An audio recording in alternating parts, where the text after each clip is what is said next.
ইন্না আনজালনাহু ফি লাইলাতিল কদর।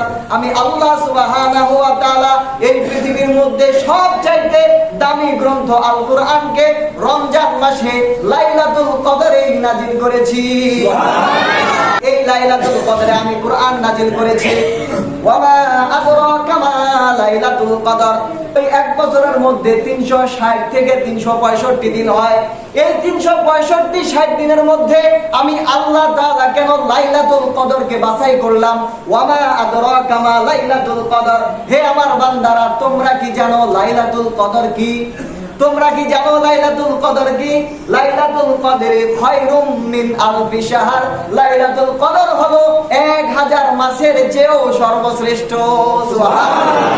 বান্দা যখন সারা রাত ইবাদত করবে, বান্দা যখন সারা রাত নফল ইবাদত করবে, সারা রাত তাহাজ্জুদের নামাজ পড়বে, সারা রাত সিজদার মধ্যে কাটাবে, সারা রাত কিয়ামের মধ্যে কাটাবে, কোরআন তেলাওয়াতে কাটাবে, আবার সারা দিন নফল রোজা রাখবে, আবার আল্লাহর রাস্তায় সর্বোত্তম কাজ জিহাদ করবে, ওই বান্দার আমলনামায় 83 বছর 4 মাস ইবাদত করলে যত সওয়াব হয়, আল্লাহ তাআলা লাইলাতুল কদরে ইবাদত করলে ওই বান্দাকে তার চাইতেও বেশি সওয়াব দান করে।